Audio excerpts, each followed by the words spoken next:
The funny thing is, the whole mess started with something most people don't even think about anymore, internet. Not passwords, not hackers. Not even money, just a cable. One quiet line running from a pole to my house. Until the morning I woke up and realized someone had decided it didn't belong to me anymore. When I bought that little house on Alderbrook Lane, it wasn't because I dreamed of settling down in a picturesque neighborhood, with perfect lawns and matching mailboxes. It was cheap, it was solid, and it had a detached garage that I could turn into an office. That was the dream, a door I could close, a desk that didn't wobble, and enough quiet to work, without hearing my neighbor's television bleed through the walls. I worked remotely as a systems analyst for a private contractor. Not the movie kind of stuff. No explosions, no satellites falling out of the sky. Mostly infrastructure redundancy planning. Boring things that only matter when they fail. But boring or not, the job demanded one thing above all else: stability. Low latency, a connection that didn't blink when everyone else in the neighborhood fired up Netflix at 7 p.m. So I invested in it, trenching done clean. Conduit buried properly, patch panel mounted straight. A fiber modem that could handle far more than I actually needed. Because that's how I sleep at night, knowing the system can take a hit and keep going. I was proud of it, quietly proud. I didn't talk about it, didn't show it off, but someone noticed anyway. Her name wasn't actually Karen. That's just what everyone called her once they felt safe doing it. On paper, she was Lorraine Bellows, president of the Alderbrook Homeowners Association. Retired, organized. Impossibly punctual, the kind of person who didn't knock so much as announce herself by standing in your peripheral vision. Until you noticed her, she had a clipboard always. And that clipboard seemed to carry weight. Not physical weight, but social gravity. People straightened up when they saw it. Conversations shortened, dogs were suddenly leashed. Trash cans were wheeled in a little faster. At first, our interactions were harmless. Polite nods, neutral smiles. A comment about the weather. Then one afternoon, she stopped at the end of my driveway and tilted her head, like she'd spotted a crack in the foundation of reality. "Is that an antenna on your roof?" she asked. I told her yes. It was part of the fiber termination, barely visible, painted to match. She frowned, scribbled something, and said she would check the bylaws. That was the beginning after that. There was always something: a question about cable routing, a concern about visual clutter, a complaint about a satellite dish I didn't own. Once she accused me of hosting commercial equipment because a technician had parked a van on the street for longer than she found acceptable. Every conversation felt like a test I hadn't studied for. She spoke in rules and clauses, in phrases like community standards and neighborhood integrity. And the thing was, I wasn't breaking any of them. I checked repeatedly, I kept copies. Highlighted sections, but logic didn't slow her down. If anything, it made her more focused. I started to feel watched, not in a paranoid way, just aware like every small thing I did had an audience. And that audience was waiting for me to slip. Still, I figured it would pass. People like that usually burn themselves out. They move on to a new target, or they get distracted by something bigger. So I kept my head down and worked. Then came Monday. I remember it because everything felt wrong. Before I even understood why, I walked into my kitchen and didn't hear the soft hum from the fridge panel telling me I'd left the door open too long. My phone didn't buzz with overnight alerts. The smart thermostat screen was dark. I tapped my phone, no signal. No Wi-Fi, no celular data loading. Anything useful at first, I shrugged it off. Outages happen, I grabbed a hoodie, poured some coffee, and decided to check the external junction box before calling anyone. It was a habit: control what you can before escalating. The weather was clear. No wind. No rain. No reason for failure. When I walked around the back fence, I saw it immediately. The cable was gone. Not ripped, not frayed, not damaged by a lawn tool or an animal. Cleanly. Cut a precise break where the fiber dropped into the ground box. Whoever did it hadn't hesitated. They hadn't panicked. They had measured. Cut and walked away. I just stood there for a moment, staring at it, feeling that slow, heavy drop in my chest. The kind that tells you this isn't just an inconvenience. This is intense. I called the provider. They checked the note. Everything upstream was fine. The neighborhood was live. My line, they said, was dark. We'll send a crew tomorrow morning. The rep told me, cheerful in that scripted way. In the meantime, she offered a temporary hotspot. I didn't bother explaining how useless that would be for my work. I hadn't even finished the call when I heard footsteps on my porch. Lorraine stood there like she'd been waiting for a cue, hair-perfect clipboard tucked under her arm. "Sharp, you should really be more mindful of how your cables run," she said, pointing past me toward the yard. "It's not very becoming, and it could cause issues." I felt something tighten in my jaw. "Are you saying you cut it?" I asked. She blinked once. "Slow, controlled." "Of course not," she said. "I just noticed it that way, and I reported it like I'm supposed to." That was the moment I knew this wasn't over. Not even close. I didn't sleep much that night. Not because I was angry exactly, but because my brain wouldn't let go of the pattern. Clean-cut, perfect timing. Her showing up minutes after I got off the phone. Lorraine had always liked documentation, liked being first to report, first to frame the narrative. If something went wrong in this neighborhood, she wanted her version to be the official one, before anyone else even noticed there was a problem. By sunrise, the outage had already started bleeding into my workday. I sent a short message to my supervisor explaining the situation, vague on details, careful not to sound alarmist. Infrastructure issue provider dispatched. Working on redundancy, that sort of language. Calm language, the kind that buys you a little grace. At around 8:30, the first truck rolled in, white utility van. No markings beyond a magnetic logo slapped on the door. 2 techs got out, both carrying coffee. Both with that tired confidence you see in people who fix the same mistakes over and over again. I walked them to the back fence. One of them crouched down, ran his fingers along the sheaf, and let out a low whistle. "Yeah, this isn't weather." He said that's a tool. Cut clean, intentional. I asked him if he could splice it. He shook his head. "We'll need to rerun the drop and test upstream. Shouldn't take too long, but we've got to document this, especially because of what this line feeds into." He paused, looked at me sideways. "You work remote, right?" "Government contract." I nodded. Didn't elaborate. That was all it took. He stepped aside and made a call. I didn't hear the whole conversation, but I caught enough to feel that familiar chill you get when something small crosses into a bigger system. Dedicated circuit commercial exchange monitoring flag. That kind of language. The kind that doesn't usually apply to a quiet street, with bird feeders and chalk drawings on the sidewalk. Within an hour, the street started to change. First came another van, then a dark sedan that didn't belong to anyone I recognized. Then another they parked neatly, deliberately not blocking driveways, not drawing attention, and somehow drawing all of it anyway. People started peeking through blinds. Doors opened.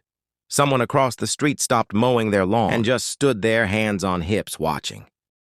Lorraine appeared at the edge of her driveway, clipboard clutched like a life raft. She looked unsettled, still composed. But there was a tightness around her mouth I hadn't seen before. This was beyond her usual jurisdiction. These weren't HOA issues. These weren't warning letters she could copy and paste. 2 men and a woman approached me, professional, polite. Calm in that way that suggests they're used to chaos and don't feel the need to perform urgency. They asked for my ID, asked me to confirm my employment. My schedule the last time the connection had been stable. I answered honestly, carefully. The way you do when you know accuracy matters more than speed. One of them nodded, taking notes, and explained that the severed cable had briefly interrupted a routed communications path tied into a monitored system. Nothing catastrophic, nothing dramatic, but enough to trigger a protocol review. In other words, my missing internet had tripped. An alarm someone much higher up the ladder cared about. That's when they turned toward Lorraine. "Ma'am," one of them said, "would you mind answering a few questions?" She smiled too quickly. "Too practiced, of course not." She said, "I'm the HOA president. I keep detailed records of everything that happens here." She launched into her story before they even finished, asking how she'd noticed the cable while doing her morning walk. How she'd immediately reported it. How important community standards were to her. How dangerous exposed infrastructure could be. They listened, they always do. Then they asked about the timeline. "What time was your walk, ma'am?" She hesitated just a fraction of a second. "Long enough to be noticeable early." She said around 6. The woman with the notepad tilted her head slightly. "Interesting," she said, "because the service interruption registered at 2:00 a.m. Lorraine's grip tightened on the clipboard. I watched from a few steps away, heart pounding not with triumph, but with something closer to disbelief. I hadn't planned this. I hadn't orchestrated anything. I just wanted my internet back. But now the machinery was moving, and it didn't care about neighborhood politics. They asked her where she'd been the night before, who had access to the alley behind the houses, whether she owned any tools that could cut reinforced fiber. She answered quickly, too quickly. That's when a man from the house across the alley spoke up. Greg, quiet guy. IT consultant, keeps to himself. He raised his hand like he was in a classroom. I don't want to cause trouble, he said.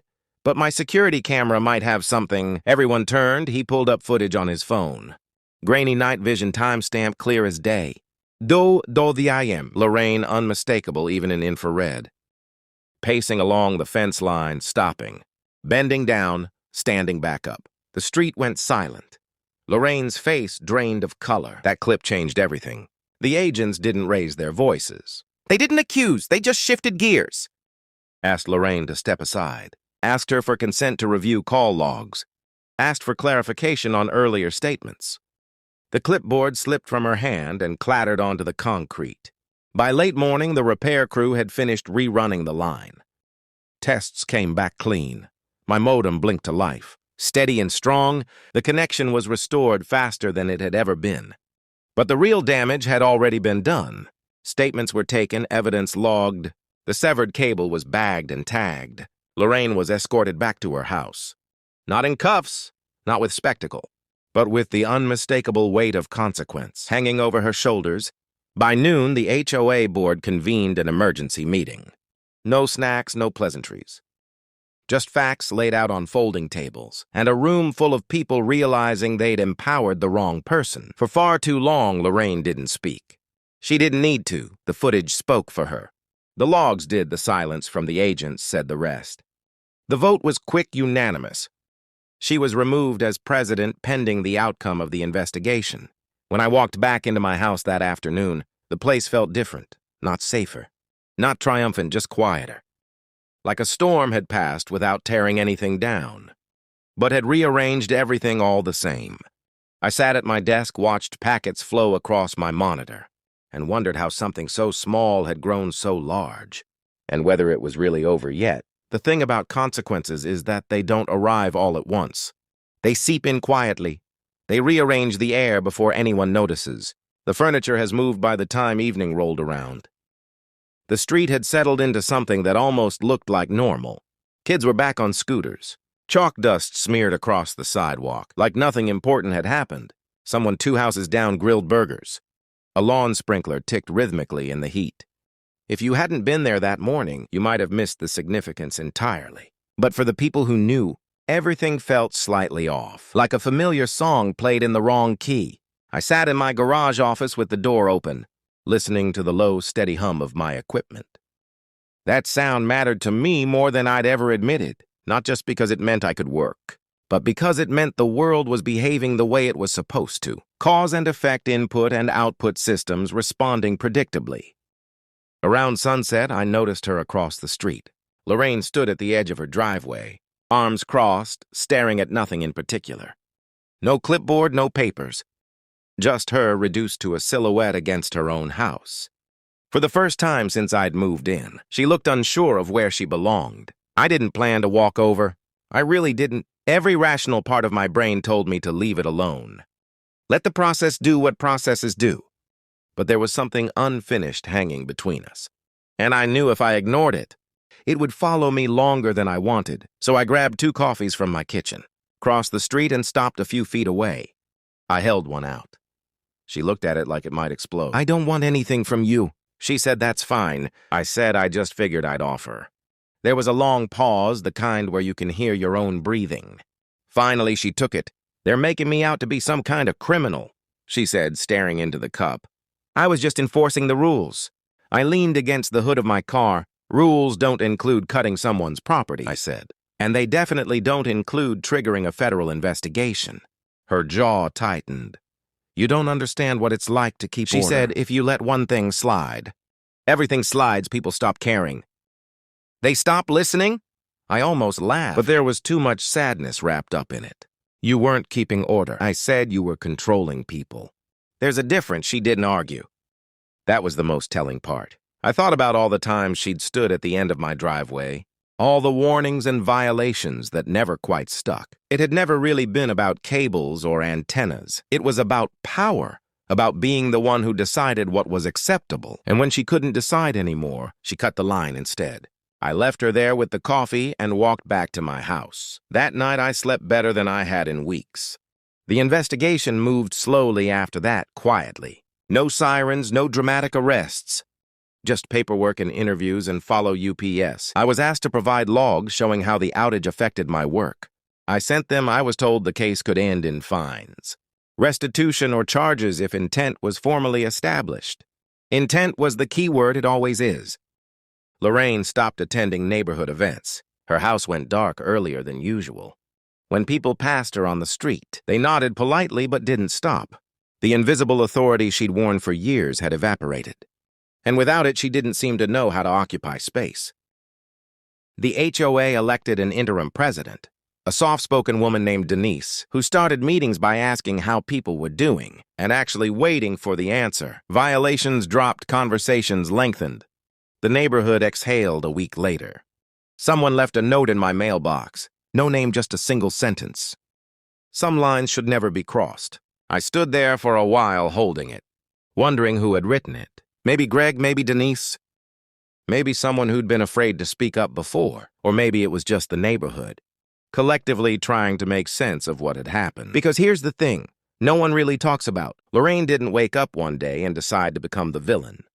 She didn't see herself that way. In her mind, she was protecting something fragile, a sense of order, a version of community that made sense to her. But somewhere along the way, enforcement turned into entitlement. Authority turned into ownership. And when she felt that ownership threatened, she acted. That's how these things usually go. A month later, I saw her again at the grocery store. She avoided eye contact, looked smaller. Somehow I thought about saying something about offering closure. But I realized closure isn't something you give. It's something people find on their own. My internet has been flawless ever since. Faster, if anything.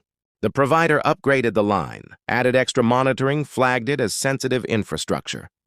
I check the logs sometimes, watching the green indicators pulse steadily, and I can't help but smile at the absurdity of it all. A single cut cable, one bad decision. And suddenly a quiet. Suburban street had brushed up against systems far larger than itself. People like to think justice is loud, that it arrives with flashing lights and dramatic speeches. But most of the time it's quiet, procedural, unemotional.